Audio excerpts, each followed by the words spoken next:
and you're watching NDTV 24/7.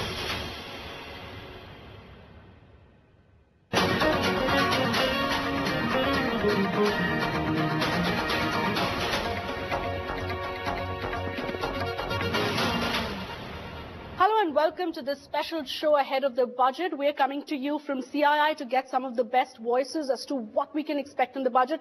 In the first part of the show, we really had people from the industry telling us that they're seeing some of the worst times in 10 years. Some haven't had it as bad, and this is across sectors with we are seeing housing, steel, automotive, tough times really for the industry. At the same time, there's hope that the budget will bring something that will help revive that growth, kickstart investments. Now let's try to get a sense of whether this budget can be a reformist budget. Mr. Sriram, we often use the term reforms a little loosely, especially when we talk about what are the expectations. But in this case particularly, pressure there on the government not to be populist, despite what we've seen happen, whether it's the defeat in the Delhi elections or other reasons why we could think this government would be populist. Do you think we'll see an element of populism? I feel it will be a balanced budget. I think the approach of the government in our discussions and the seriousness towards things like fiscal consolidation, things like having consumption going up, things like ease of doing business, things like Make in India being pushed faster. I think these are areas which will be given a tremendous amount of... But some element of populism is expected. I don't know what... You see, there are so many subsidy schemes which are already there, which should be there. There's nothing wrong with that. Right. If there is anywhere the government feels something more, little bit needs to be done, so be it. But I think the overall direction of containing the deficits and ensuring that subsidies are targeted correctly, I think that focus is there, which is important. We all know that the issue is the demand, and you have the investment demand on one side, you have the consumption demand on one side, and you have to boost consumption demand. And for that, you will have to give something away on taxes. Right. And if you do that, if you say call it populism, I don't think that's right. So you need to view it correctly. That's an important point. That even if you have some minor tax giveaways, people would say it's a populist budget, but at the same time, if it actually helps spur demand, you're actually moving in the direction of growth as well. Now let's try and get the industry voices here, captains of industry, to tell us the one thing they're hoping to hear in the finance minister's speech, because at the end of the day, it's a long wish list, but the one thing that can change things around dramatically. What's the one thing you're hoping to hear? Mr. Ravi. Well, I'm really hoping that the government of India will take initiative to invest more of public sector money into the economy. As I said earlier, that the private sector is really starved for capital at this moment. And secondly, they are in the watch mode. They would like to see that the policies being announced by the government, they are consistent, they remain constant before they invest their money. And secondly, there are a lot of projects which still remain stuck, and the government really has to help those projects be bailed out. The one thing I'd like to mention here, very, very often in our country, when it comes to manufacturing sector or other economic sector, we try to paint them by the same brush. But look at the sectors which are the core manufacturing sector, which are investment intensive. I think government needs to really exhibit a lot of sensitivity towards those sectors. Sure. And therefore... So you're saying a sector-specific approach is needed rather than a blanket Make in India kind of campaign, which really talks about all of industry but doesn't highlight the issues faced by specific sectors. For example, you take the steel sector. Steel sector contributes nearly 3.5% to the national GDP. Right. And so is the other capital goods sectors. These sectors have gone through a very difficult time. Manufacturing versus services. I can see Mr. Jagdish Khattar there smiling. Mr. Khattar, any ideas, any thoughts for the finance minister? Sometimes I feel that we always look for new investments, and that is as if they are going to solve the problems. FDI, railways, defense. These are going to take few years before you see anything. We should look after the industry which is already there. And we have SMEs, small industries, medium. Can we look after them so that they become strong and they will expand? Right. So I think that is very important. We always talk about big things and these. Now, one area which I feel can make a lot of difference, and I'm a great believer, is anyone talking about khadi, handloom, handicrafts. These skills are going down. Their sales are going down, but they are a huge employment generator. In our e-commerce portal, you have platforms. They are not allowed to send to the customers. Sure. Can government allow customer permission to sell only khadi, handlooms and handicrafts. Okay, so e-commerce in these areas is something that can help actually boost jobs, deliver a lot more than what is being done. GV Sanjay Reddy, you're again in an area which touches really the core of the economy, several areas I should say. Share with us the one policy initiative that can help change things around rather quickly for you. As far as infrastructure is concerned, obviously it's a very complex subject. There are so many sectors as part of infrastructure, so it would be very difficult to say just one thing. But if you say that, where the government should focus its attention is to, again, public spending in infrastructure and also fix the problems and clean up some of the issues of the past. I think these are two main areas that the government can focus on. Any specific suggestions? Because public spending is again something that even his advisors have told him, the finance minister's advisors, that yes, you need to do that. At the same time, we know that he has his hands tied because of fiscal deficit issues. Could you share with us any specific initiatives that you would like to hear in the speech on Saturday? For example, I think, you need to recycle capital. Whether it's private investment or public investment, is there a way that there are a lot of restrictions in private companies, infrastructure companies, where you cannot sell your equity after the project goes into operation? Let them sell it and recycle the capital and reinvest in new projects. I'd like to add 2 points by which I think the financing side of infrastructure, which is required. Today in India, a lot of money goes into gold, goes into real estate, goes into many of these type of investments, which are a security and safety net. I think it's desirable for the government to look at coming out with some type of bonds or instruments which encourage people to actually invest into these sort of instruments for infrastructure and make the interest they get on that tax-free. Second, I'd like to add quickly is that public sector companies, it is estimated they have about 200,000 crores surplus every year, 2 lakh crores. Can one devise some system? It's really out of the box. I'm just thinking, out of the box. Can one say, okay, 50% of their surplus goes into an SPV, which then is worked on as new investments for infrastructure, so that there is something happening for the future. I think we have to think out of the box to do something. Out of the box thinking, that perhaps takes care of what Mr. Khattar was also saying, new investments versus taking care of the existing players. Mr. Vinayak Chatterjee, staying with the whole infrastructure piece again, your thoughts on something that can really change things around dramatically. He's talked about infrastructure bonds. You've heard him talk about, recycling of capital. Anything that can actually make that material difference? Because we've been talking about infrastructure as the missing piece for a very, very long time. 2 clear thoughts since you started with ideas on a reformist budget. One is we are looking for creation of this institution called 3P India, which we are looking forward to being staffed at a board level with very, very credible people who understand PPP formats and policies. That's something we are expecting as an implementation to last year's budget announcement of a 500 crore allocation. And that will reset the PPP agenda. The second is, we are all talking about public expenditure to boost infra spend and to boost growth. We know that the Consolidated Fund of India cannot absorb those levels. We are looking for something which can loosely be called a National Infrastructure Fund, which will be able to garner resources from not just Indian sources, but even the goodwill that Mr. Modi has built up with other nations, whether it's the Japanese, the US, the French.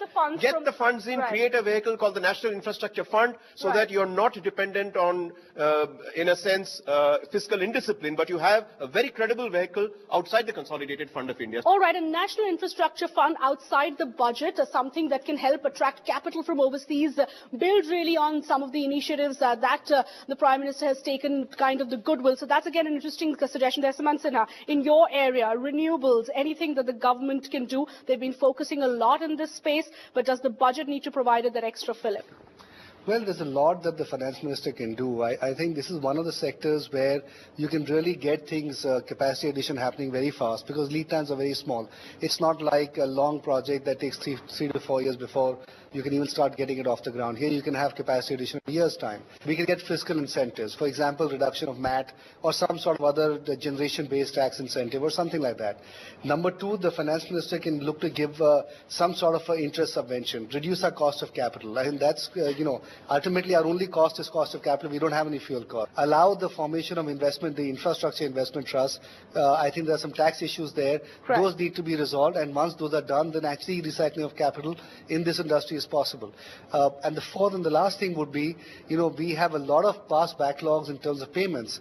The finance minister needs to be able to make allocations either from the National Clean Energy Fund or from the budget to our ministry to be able to clear those old backlogs. First, the good news is actually in the auto side, which is the two-wheeler side. So that's, we have not seen the growth numbers that we were for a very long time.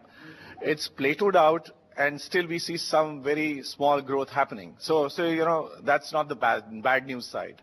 The other side is that where we are seeing the green shoots is the heavy commercial vehicles actually now coming back. Right. The moment the mines come up, the road projects get on the ground, start, you will see immediate movement on the commercial vehicle side. So that's something that will really. There's also this aspect of the small and medium companies, and I'm talking about the medium companies not in the context of what the government says, but if we focus on the cost of transaction coming down. Right. And the key thing, that the actual word is to be competitive.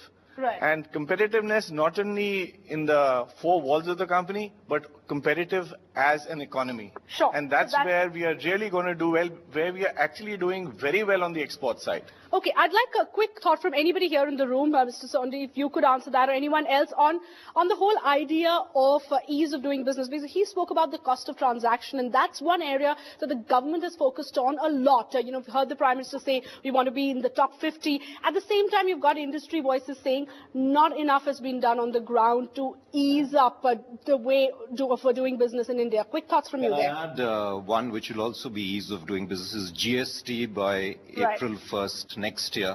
Very clear. We need a unified country and a unified market. On ease of business, actually, I think the attention that is being given is there, and it will definitely translate into action.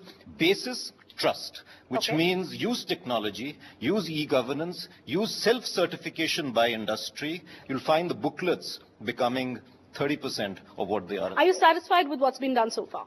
I think so. I think certainly a lot of progress is made, and I think, as Sumant said, to turn around a company takes time, to turn around a country takes longer. What we need is the green shoots moving into action. All right, so you're hearing some people, I know, Mr. Khattar, you have a point to make. I'll just come to this table also, Mr. Banerjee. But quick views really, just to carry forward that point. So the industry really saying we understand that things will take time to turn around. It's not going to happen overnight. At the same time, the urgency to deliver things rather quickly.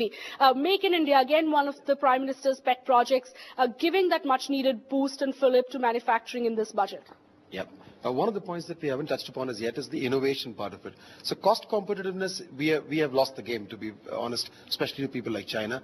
But on value competitiveness, what is it that SMEs can contribute to the whole research and development, skill development, innovative part of it, and can something be done in that area?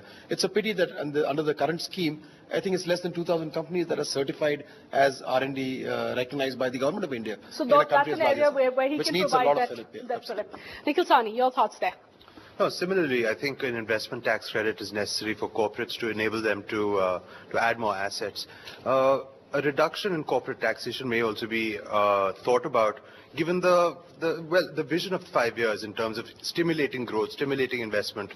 I think that there's a need to focus on Make in India with the large vision that the Modi government has set out, be it Swachh Bharat, Make in India, Jan Dhan, Digital India. There are many of them. But then is it too large a vision which is not percolating down to real action? Because that's some of the criticism that's coming, that these are big campaigns, big announcements, but what about really things changing on the ground?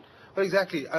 There are certain overlaps over a lot of these. For example, sustainability and climate change, which has actually been adopted by the government, and they've taken a stand to increase renewable energy as a percentage of our energy generation. That does translate into Make in India and Manufacture in India, as well as with Digital India. There are convergence on a lot of these platforms.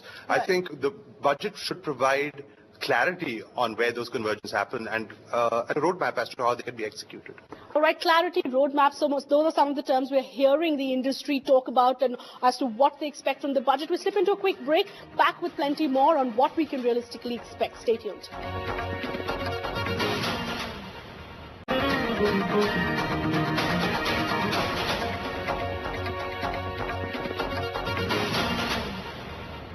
Welcome back to the special show. We've been getting a range of voices on what needs to be done in this budget to kickstart investments. We've talked a lot about Make in India manufacturing, but what about the Digital India campaign? What about services? Mr. Pramanik, they need to look at incentives to overall industry, SMEs and technology startups. And I think there's a lot which could be done around investment allowances, around R&D, expenditures, and also around giving the opportunity for people who are reskilling to offset that against expenses. So I think there's a number of things which we can do to increase the usage of technology. The second, I think, is what you've heard from some of the others. We need to focus on digital transactions. We need to digitize the way we buy and sell products and services. And it's the same thing to do with GST. Unfortunately, GST, while we'd like to get it sooner than later, we need to make sure that they don't put some gotchas there, which is what I'm hearing, which could actually not solve the problem of having one nation. Sure. The third, I think, is that the government is still focusing on products, and they still haven't figured out the differentiation between products, software, and services. And that's been a long-standing demand of the software industry, so we hope that that will be addressed, especially. Anshuman Magazine, the real estate sector hasn't seen such tough times in a very, very long time. What are some of the things that can quickly turn it around? I think one big thing is REIT and InvIT. There are tax issues in the real estate investment trust, and both infrastructure investment trust will bring in, if the tax issues are cleared, not only it will bring in huge amount of funding, but it will also encourage more investment, because these REITs provide exits for people who have already invested in real estate infrastructure. Right. I would say second, quickly, Make in India has to happen. One of the other things is housing has to be encouraged. If there's boom in the housing sector, your steel, cement, and many other industries also It's all go up. related and have a spin-off And the effect. third, I would say, is 100 smart cities. I mean, there's a lot of talk about it. If there is some kind of funding allocated to that itself will boost infrastructure and investments. All right, funding to the smart cities project, something that can help boost infrastructure. We're running out of time, but quick closing comments from some of the people here. Yes, Mr. Banerjee, go ahead. I just wanted to highlight a couple of points. Number one, you talked about ease of doing business, and all of this, we shouldn't be expecting everything into the budget. There's a lot of things which are actually off budget, number one. Number two, the second issue, which is actually within the budget of ease of doing business, is taxation. And our taxation structure, we talked about GST, but it's giving indications of a much more stable and a predictable tax regime in the country is going to be important. FM has been talking about retrospective taxation. I think clarity on such things really Put an end to it, close it and say that it's not going to happen and not leave open-ended doubts. Absolutely. This tax issue is important. Our recommendation has been that please simplify the tax structure, remove exemptions, lower the rates, make it more transparent and easier to handle, easy to manage. Second point I want to make at the principal level, Shweta. After all, the center can make changes which they are, whether it's FDI, ease of doing business, etc., etc., etc. But let's not forget, the investments don't happen in New Delhi. Yes. The investments happen in the 29 states of India. Right. And I think the need for the states of India to start making changes to become attractive investment destinations is what is important, and it's good to see in the last 6 months. I think 4 states have already had invest summits. Right. 2 more are coming up this year. So that competitiveness among states is actually something which will help fuel investors. Yeah, quick comments there. Go ahead. Yeah, I think that, let's keep in mind the fact also that the target for fiscal deficit this year is 4.1%, right? I think it's going to be a very tough time for the finance minister to meet the target. Next year, to meet 3.6 for next year. And the next year, the target is 3.6. So I think we also need to be a little bit practical. The finance minister doesn't really have that much room to do too many things. So I would suspect that the budget is probably going to be a fiscally disciplined budget, which is going to try to make a nod towards growth. And that growth may not be in the short term, but maybe more in the medium term. And given the fact that the government knows that it has time, it may be, I think, something that ends up disappointing a little bit, but I think in the longer term, perhaps it's going to be better for all of us. Okay, disappointing a little bit, but important in the long term. It's an important point there, because at a time when we are saying that this will be big bang, lot of reforms there, you may not actually see all of that, because his hands are after all tied. He has to stick to that fiscal consolidation path as well. Quick word, sir. No, I think Ajay has mentioned that. I think ultimately it's in the states where everything happens. Government of India does paperwork, allowing something or not.